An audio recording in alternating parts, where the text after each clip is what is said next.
this one. With Progressive, we're being asked to do all slopes and everything, so we'll do an additional one on the right slope, left slope, front slope. Just to notate before we even get started, these shingles measure at 39 inches. I'll tape to that so you can see.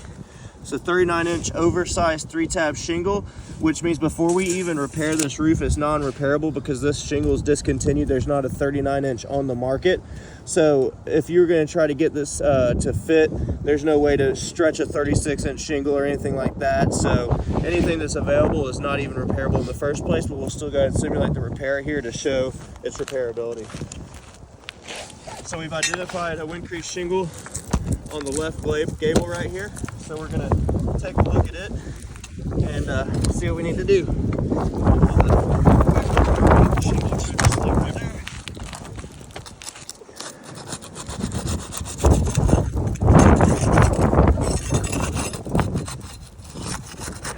So one thing to note, there is severe fracturing on this. There's already granular loss at the edge there, what we're removing. All right.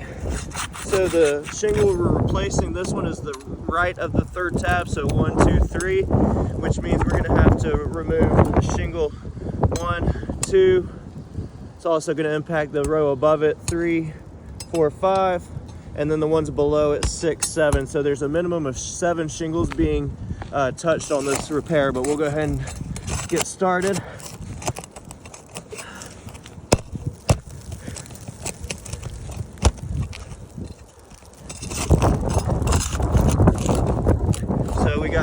Blow through here, and it's nailed below the nail strip. One thing to notate there, so it did blow out. So keep moving. Just to notate, the time of day is about 4 o'clock in the afternoon. The temperature is 50 degrees, so we are above that 40 degree and rising threshold that's required by all shingle manufacturers. More blow through here.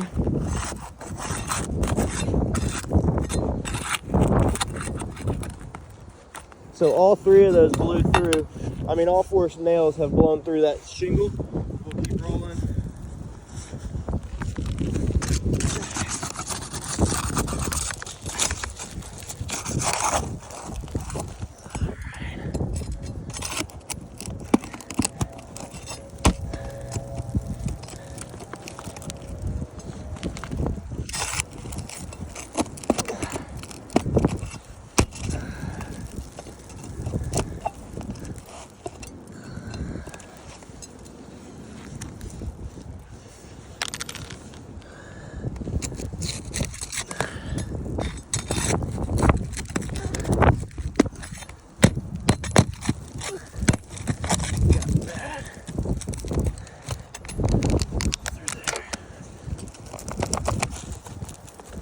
So it's still not coming out.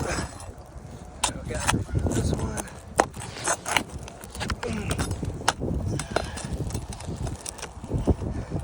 So again, these shingles are extremely brittle in their current state as well, as far as repairability is concerned, even at the temperature that we're doing this at.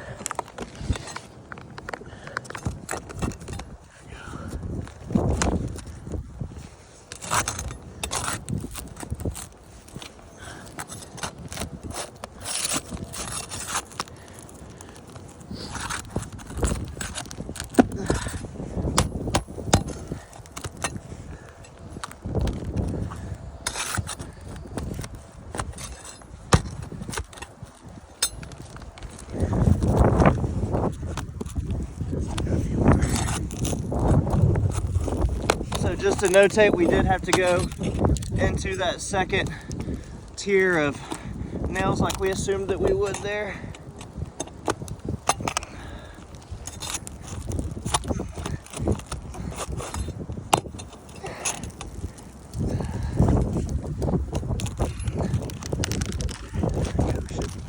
There we go. So just a couple of notes on this shingle real quick. It is the PX A46440, which notates that it is that discontinued shingle. We already measured that. Just a couple of things to notate on the decking here.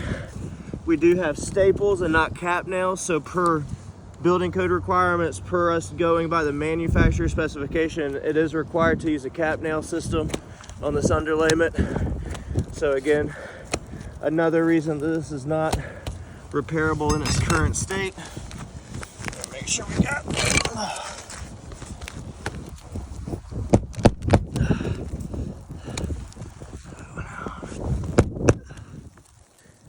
make sure we got a good flat nailable surface coming into this, because we are now intersecting into this valley with this repair as well.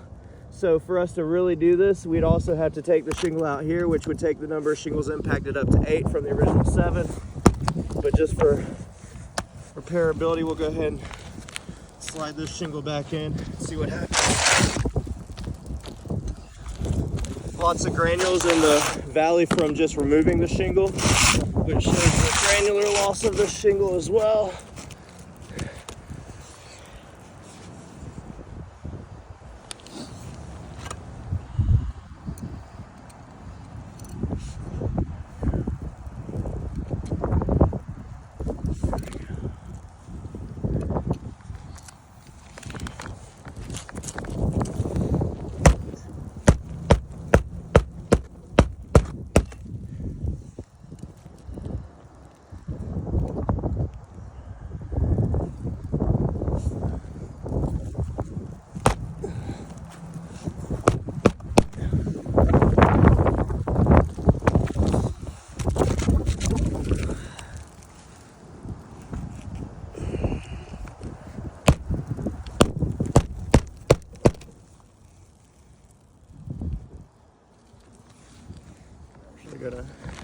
That slid out because of the location of that. We're gonna reattach that properly.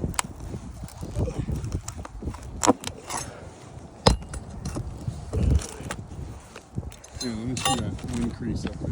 Or the matting. Yeah, so the matting, you got transfer there, there's nothing there. I mean, there's no indication of anything else there.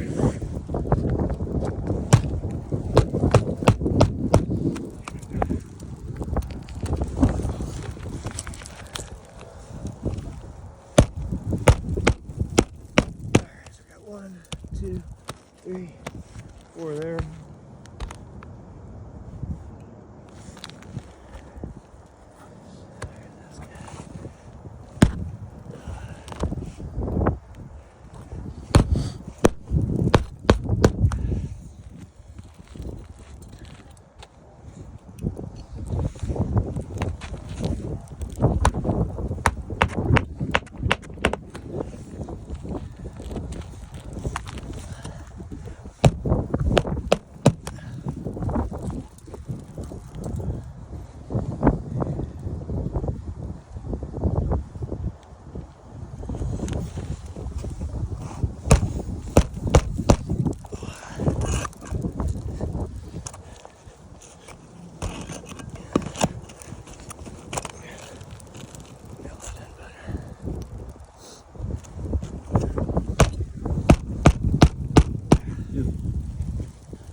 One.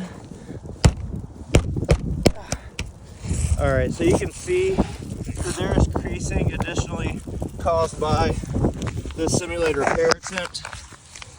You got stress fracturing here on the edge of the shingle, all across the one above it, into the one beside it, right here as well, where we had to get to this shingle to be able to insert it there. So our professional recommendation is that this repair attempt has failed.